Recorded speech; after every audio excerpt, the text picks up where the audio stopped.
Bienvenidos a La Economía, soy Juliana González. Este domingo El Salvador elige presidente y de acuerdo con todas las encuestas reelegirá a Nayib Bukele pese a que la figura de la reelección está prohibida por la Constitución de ese país. Pero si hace 5 años la inseguridad de las pandillas era el tema prioritario de la agenda, ahora pesan asuntos económicos como el desempleo, la pobreza y el alto costo de vida. A pesar de la reducción de los delitos, que era considerada como una de las trabas a la inversión extranjera, en 2023 el país quedó último entre las economías centroamericanas en cuanto a la recepción de capitales extranjeros. Tras superar la crisis del coronavirus, los niveles de pobreza aún no han descendido a los niveles prepandémicos y el endeudamiento público alcanza niveles del 90% del PIB, generando dudas sobre la capacidad que tendrá el gobierno para financiar el déficit en los próximos años. Y nosotros invitamos a la economista Tatiana Marroquín para hablar sobre el papel de la economía en el modelo Bukele. Muchas gracias, señora Marroquín, por estar aquí con nosotros. A ustedes, saludos desde El Salvador. En la narrativa del gobierno, todo el mundo quiere invertir en El Salvador y vemos las imágenes de los surfistas, del Inter de Messi jugando un amistoso, hasta del debatible concurso de Miss Universo, como una muestra de confianza. Pero, ¿qué dicen los indicadores económicos en un país con el 70% de la población en el mercado informal? Bueno, los indicadores económicos lamentablemente nos dicen que en los últimos 4 años, a pesar de estos hitos de popularidad o hitos que pueden saltar a lo internacional, los indicadores de pobreza estructural, de informalidad, de baja inversión extranjera, de poco crecimiento económico se mantienen exactamente igual, y en realidad es porque entre muchas cosas que han pasado internacionalmente que han golpeado a El Salvador como a otros países, el enfoque del gobierno ha estado netamente en la seguridad o en, digamos, reestructurar la visión que tiene el mundo con respecto a El Salvador y con respecto a su presidente. Pero muy poco enfocado en acciones, digamos, que transformen la situación económica de los hogares salvadoreños. Señora Marroquín, y hablando de otro tema bastante controvertido en su país, si bien el Bitcoin, declarado moneda legal de curso, no ha tenido esa aceptación entre la población, ¿qué pasa con este a nivel de relaciones con organismos multilaterales como el FMI, por ejemplo?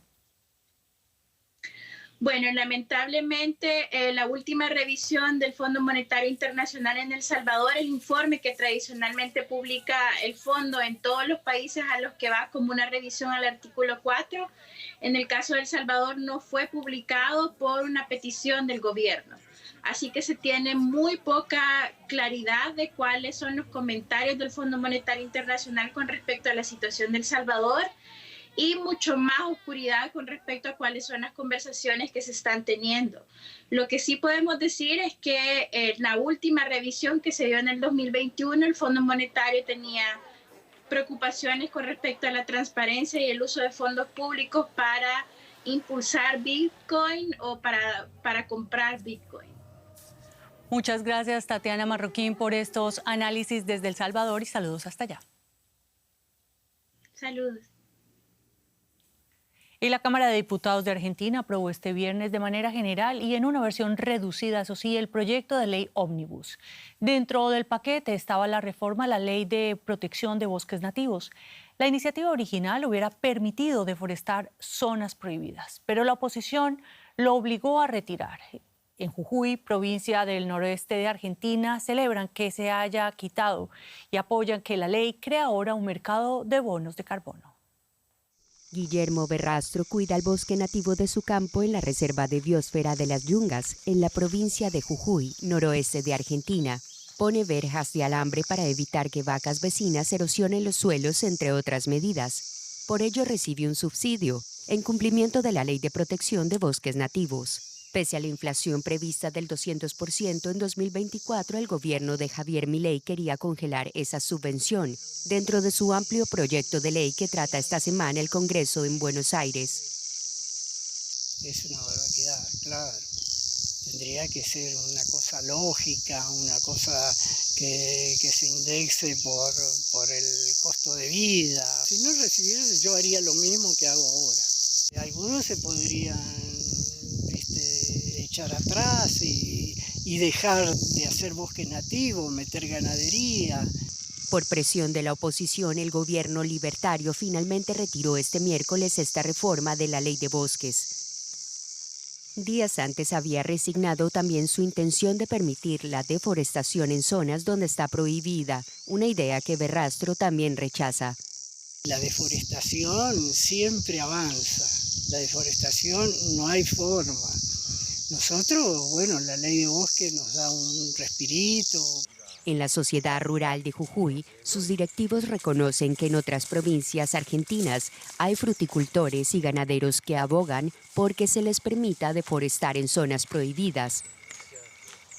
Pero aclaran que en Jujuy buscan proteger lo que queda de bosque, ya que se deforestó todo lo permitido.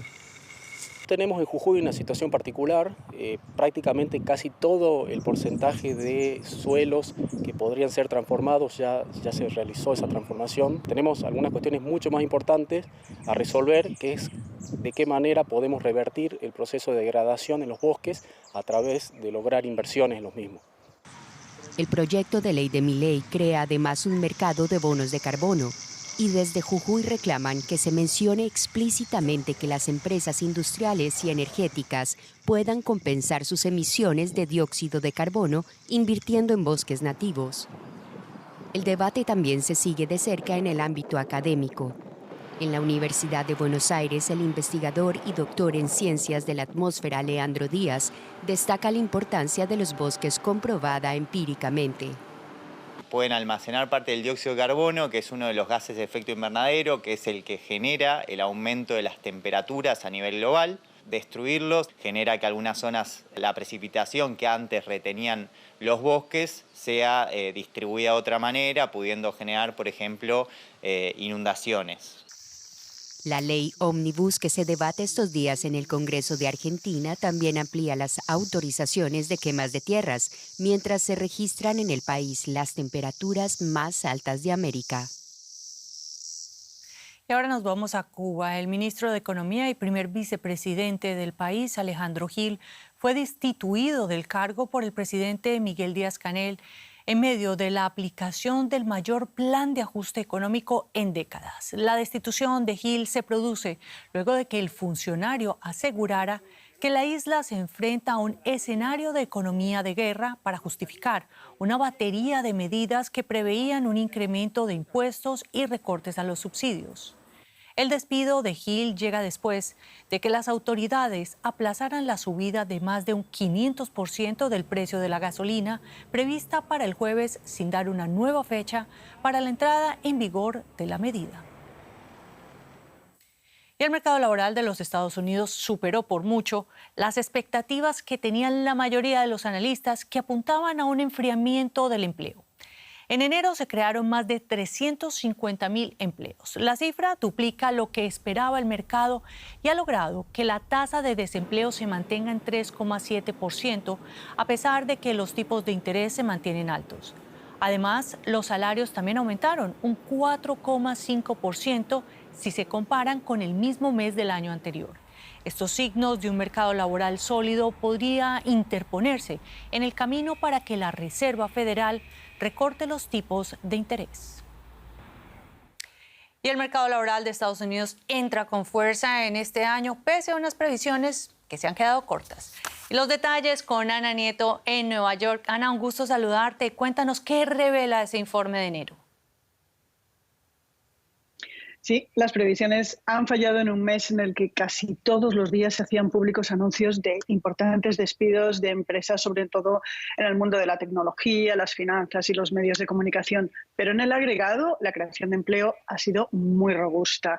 Además, se han revisado al alza los meses de noviembre y diciembre y como resultado, en los últimos 3 meses, como media, se han creado 289,000 puestos de trabajo nuevos.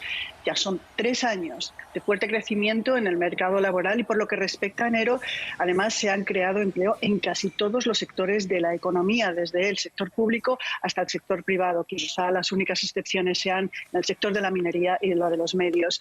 Los salarios, como has comentado, Juliana, han subido un 4,5% por encima de la tasa de inflación, pero han caído las horas trabajadas.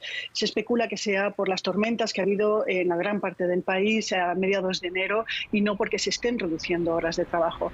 Para terminar, hoy se ha publicado también el índice de confianza de los consumidores por parte de la Universidad de Michigan y está en su nivel más alto desde el año 2021. Ana, estas son muy buenas noticias para la economía en general, pero ¿cómo se ha recibido en clave monetaria? ¿Qué espera la Reserva Federal ahora? Sí, son buenas noticias. El presidente Biden, que esta campaña electoral ha dicho que esto muestra que la economía de Estados Unidos es la más fuerte del mundo, aunque también ha admitido que hay que seguir trabajando para rebajar la inflación. Y en este sentido, apenas 48 horas después de que la Fed mostrara sus muchas cautelas ante la bajada de tasas, estas cifras de empleo no van a imprimir ninguna prisa a la autoridad monetaria para rebajar el precio del dinero. Tradicionalmente, una fuerte creación de empleo y una fuerte subida salarial se considera inflacionaria y eso va a mantener vigilante a una Fed que teme que la inflación se estabilice por encima del 2%. Y digo tradicionalmente porque la inflación está bajando a pesar de que la economía esté creciendo mucho, se esté creando empleo desde hace meses. Para debates monetarios aparte, la mayor parte de los analistas están esperando que la bajada de tasas de interés llegue ya en el segundo trimestre, en mayo. Bueno, Ana, pues estaremos pendientes a esa bajada o no en el mes de mayo. Muchas gracias por estos análisis y hasta pronto. Sí. Una economía que se muestra bastante robusta, un fuerte crecimiento en un año marcado por las elecciones presidenciales en noviembre. Así llegamos al final de La Economía. Soy Juliana González y en nombre de todo el equipo de Noticias, gracias por su confianza.